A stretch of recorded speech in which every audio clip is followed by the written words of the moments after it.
There comes a moment in life when you realize not everyone deserves access to the chapters you bled to write, and the day you understand that is the day your power stops leaking and starts rising. People think your story is entertainment. They think your pain is a conversation starter, your past a casual topic, your growth a public spectacle. They're wrong. Your story is currency, and the wrong hands can bankrupt you. Some people aren't listening to understand you, they're listening to you.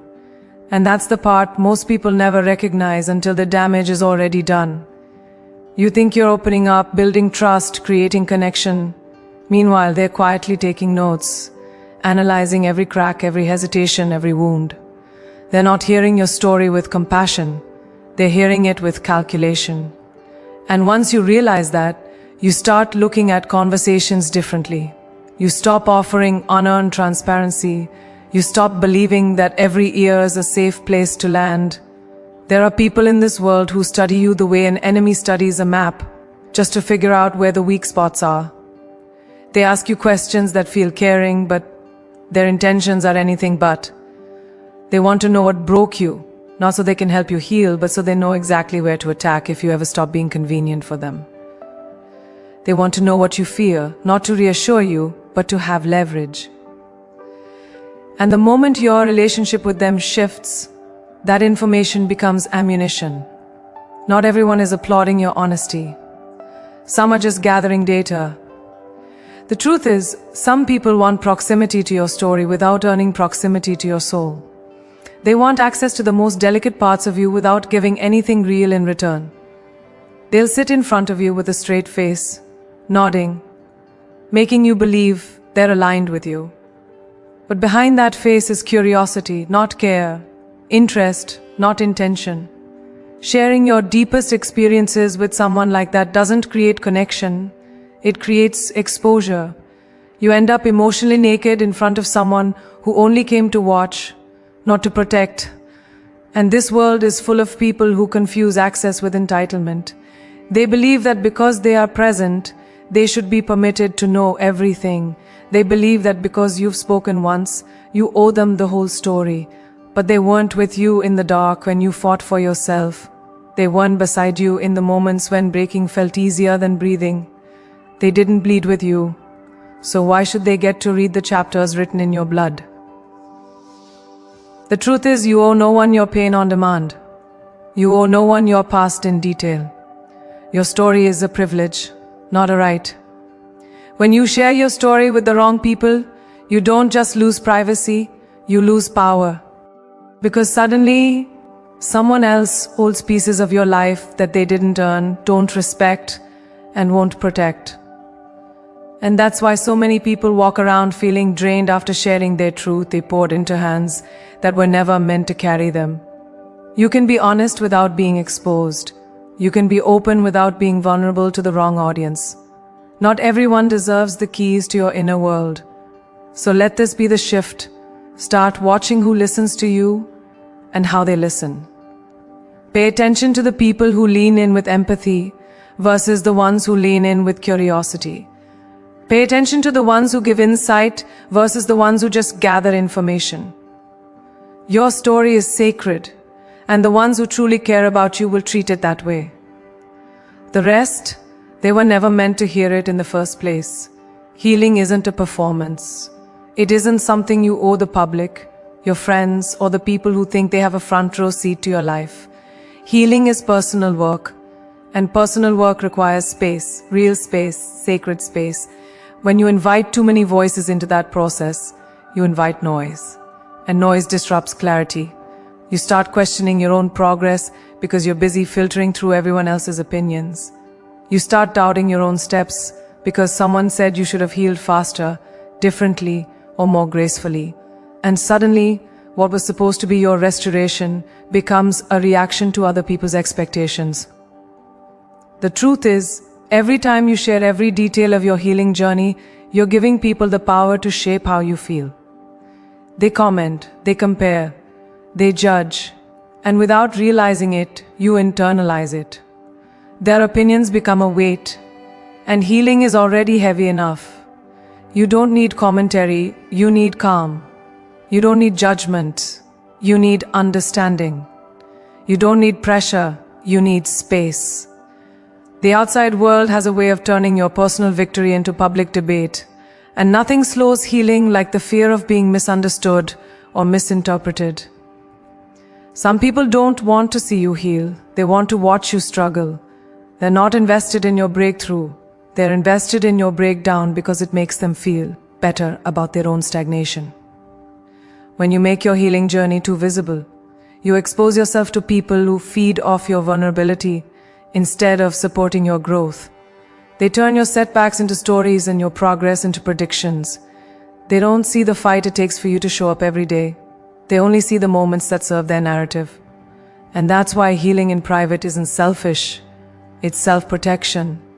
There's also a spiritual power in silence, an energy that grows when you're not constantly explaining yourself, defending yourself, or proving that you're changing. Some transformations only happen when your energy is focused inward, not outward. When the world isn't watching, you can be honest with yourself. You can cry, you can break, you can rebuild, you can grow without wondering if someone is going to question your methods, your timing, or your emotions. Privacy gives you permission to be human without performing strength you don't yet feel. And sometimes you stay quiet about your healing because you're still figuring out what the healing even means. You're evolving. You're unlearning things that lived in you for years. You're discovering new boundaries, new standards, new versions of yourself. Sharing that process too early invites confusion, not just from others but from yourself. When you talk about healing before you fully understand it, you risk locking yourself into a story you haven't finished writing. Healing shifts, and you deserve the freedom to shift with it, without having to update the world every step of the way. Most importantly, healing in private allows you to hear the one voice that matters most, your own. Without the criticism, the opinions, the comparisons, you begin to recognize what you truly feel, what you truly want, and what you truly need. You start making decisions for your future instead of decisions for your audience. You learn to trust your own intuition again. And that trust becomes the foundation for the kind of healing that lasts, not because others approved it, but because it was yours. People rarely hear your story through the lens of your truth. They hear it through the filter of their own wounds. You can speak from a place of honesty, transparency, and clarity, but if someone is still bleeding from their own unhealed places, they will twist your meaning without even realizing it. They don't hear what you said. They hear what their pain allows them to hear. They interpret your courage as confrontation, your vulnerability as weakness, your growth as arrogance. And suddenly, something you shared from a place of sincerity becomes distorted by someone who was never emotionally equipped to receive it. When you tell your story, you're revealing the world as you experienced it. But the person listening is receiving it as they know the world. Their lens may be cracked, their trust may be broken, their history may be filled with betrayal, abandonment, lies, or disappointment. So when you speak your truth, they don't receive it clean. They filter it through every hurt that shaped them. And without understanding this, you'll keep wondering why people misread you, misunderstand you, or turn your truth into something it was never meant to be. The problem isn't your story. The problem is their filter. There are people who will hear the strength in your story and become threatened instead of inspired. When you talk about rising, it reminds them of the places where they chose to stay low. When you talk about healing, it exposes the wounds they've avoided. When you talk about growing, it highlights the areas where they've stayed stagnant. Their reaction has nothing to do with you and everything to do with what your growth forces them to confront. And because they can't face their own truth, they'll twist yours to make it easier for them to digest. This is why sharing your story widely is dangerous. Not because your truth is fragile, but because people's interpretations are reckless. They will reshape your story to match their comfort level. They'll fill in gaps with assumptions. They'll project their fears onto your experiences. They'll minimize your trauma because it makes them uncomfortable. They'll downplay your victories because it makes them insecure. Your story becomes something unrecognizable when handled by someone who hasn't done their own emotional work. And sometimes, people interpret your story in a way that benefits them, not you. If they want to feel superior, they'll emphasize the parts where you struggled.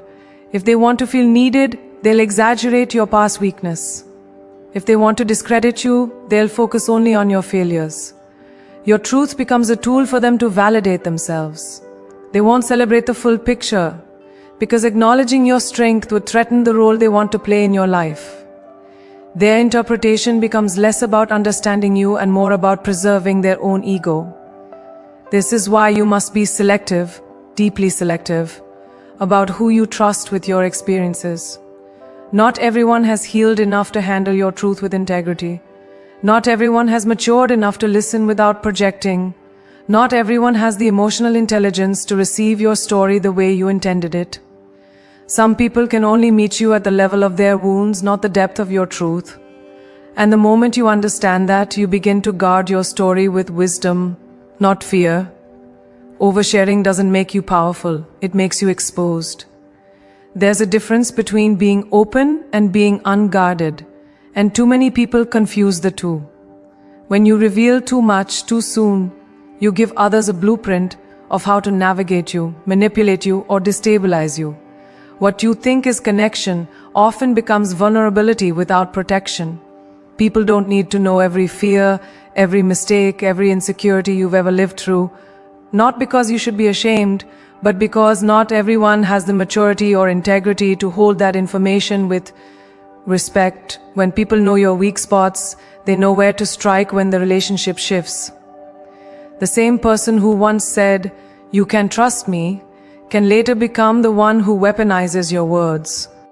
The things you confessed in moments of openness can reappear in moments of conflict. Oversharing hands people the very tools they'll use if they ever decide to hurt you.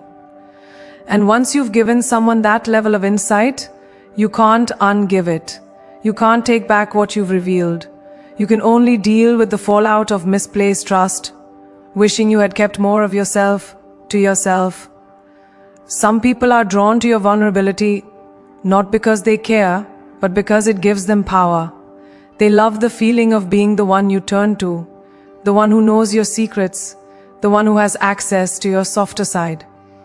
But the moment you stop relying on them the way you used to, that power disappears. And for some, that loss is unbearable. That's when your transparency becomes their leverage. They'll remind you of the things you told them, subtly or directly, to keep you in a place of emotional dependence. Oversharing creates imbalances that the wrong person will always exploit. And there's a deeper truth. When you overshare, you allow people to create an identity for you based on your past instead of your present. They begin to see you as the person who struggled, not the person who overcame. They hold you in the frame of your weakest moments, not realizing how much stronger you've become. They begin to define you by the stories you shared in moments of pain, and they cling to that version of you because it makes them feel more comfortable or more in control. Your evolution becomes invisible to people who only know you through the lens of your wounds. Oversharing also steals the mystery that protects your dignity. There is power in being a little unreadable, a little unpredictable, a little unknown. People respect what they cannot easily access. When you give away everything, people stop valuing anything. When you reveal every detail, they stop appreciating the depth behind what they see. Privacy isn't secrecy, it's strategy. It's the quiet confidence of knowing that your value doesn't come from how much you disclose, but from how much you withhold with purpose. And perhaps the most dangerous part of oversharing is that it gives people the illusion that they know you, even when they don't.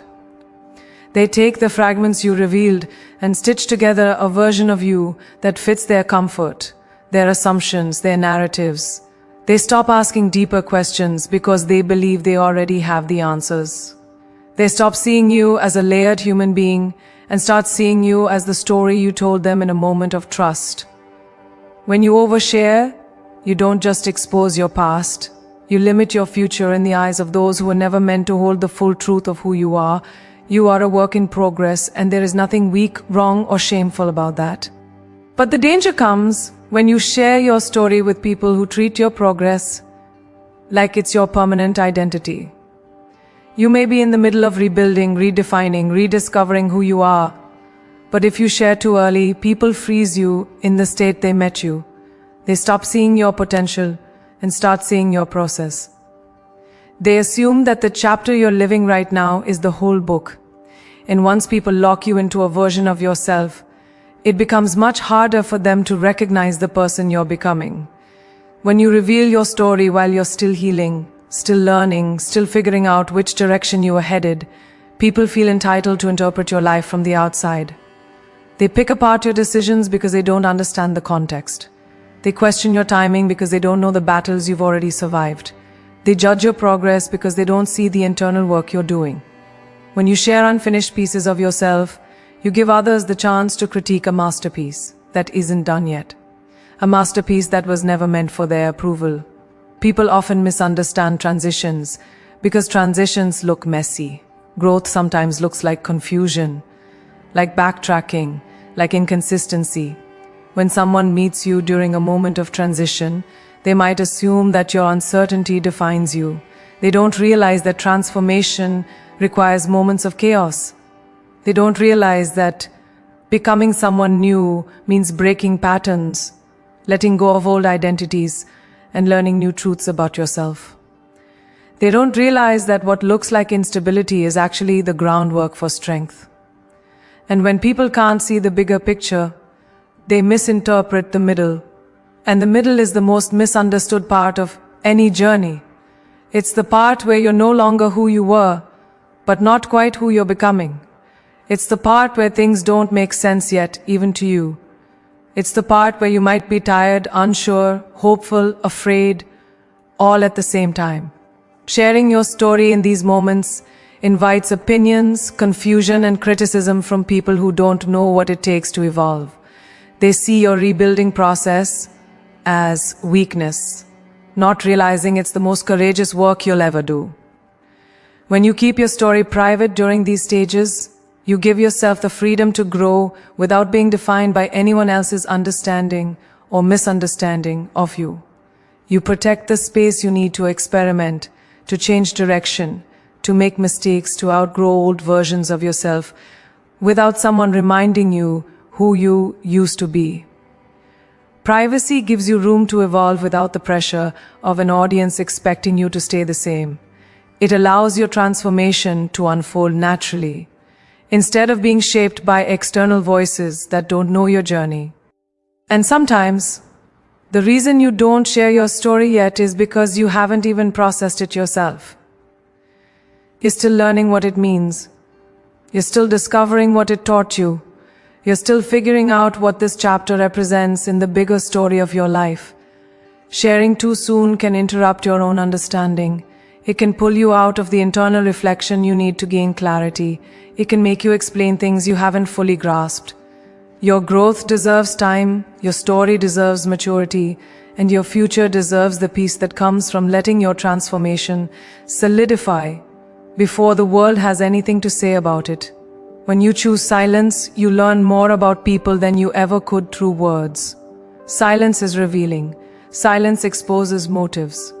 When you stop explaining yourself, stop oversharing, stop giving play-by-plays of your life, you begin to see who is genuinely connected to your spirit and who is only connected to your story. The people who truly care don't need the details. They feel your heart even when you say nothing. The ones who only came for the information, the updates, the inside access, they drift away because your silence starves the part of them that was never for you. Your quiet becomes a filter, separating the genuine from the curious. There is a power in being supported without being interrogated. Some people will stand by you even when they don't know what you're battling. They sense the shift, they respect the distance, and they honor your boundaries without taking it personally. They don't push for explanations or demand answers. They don't guilt you for not sharing more, they simply show up. Their presence speaks louder than questions ever could. These are the people who see you beyond what you've been through. They don't need your story to validate their loyalty. They need only your existence, your energy, your essence, on the other hand. Silence exposes the ones who are only around for entertainment. When you stop giving them updates, their interest fades. When you stop sharing your struggles, their sympathy disappears. When you stop telling them your dreams, their encouragement goes silent. People like this aren't connected to you. They're connected to the drama, the chaos, the vulnerability you offered them. Your story made them feel useful. Your openness made them feel important. But your silence, it makes them irrelevant. And that's why they fall away. Not because you changed, but because you stopped feeding something in them that was never healthy to begin with. Silence also teaches you who respects your growth enough to give you space. True support isn't loud. It isn't invasive. It isn't demanding. It's patient. It's understanding. It's steady. When you pull back to work on yourself, the right people won't accuse you of being distant or cold. They'll trust that you're doing what's necessary. They'll hold space for you without needing to know every detail of what you're processing.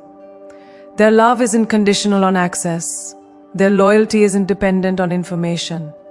They support you because they see your intention, not because they need your story to feel connected. When you stay silent, you also discover who genuinely believes in your strength. These are the individuals who don't need the backstory to trust your decisions. They don't need explanations to stand with you. They don't need context to believe in you. They understand that your life has layers they will never fully see, and they honor that. They don't pressure you to open up. They let you come to them when you're ready. Their presence becomes a safe place, not because of what you tell them, but because of how they treat you, even when you tell them nothing at all. And the most transformative part of silence is this: it reveals who loves you for who you are, not what you reveal. Anyone can care about you when they know your struggles, your fears, your history. But it takes a different kind of love to stand beside you, without needing to dissect your past or analyze your present. When you go quiet and someone still chooses to hold your hand, still chooses to show up, still chooses to respect your journey even without understanding it, that's real. Because their loyalty isn't rooted in your story, it's rooted in you.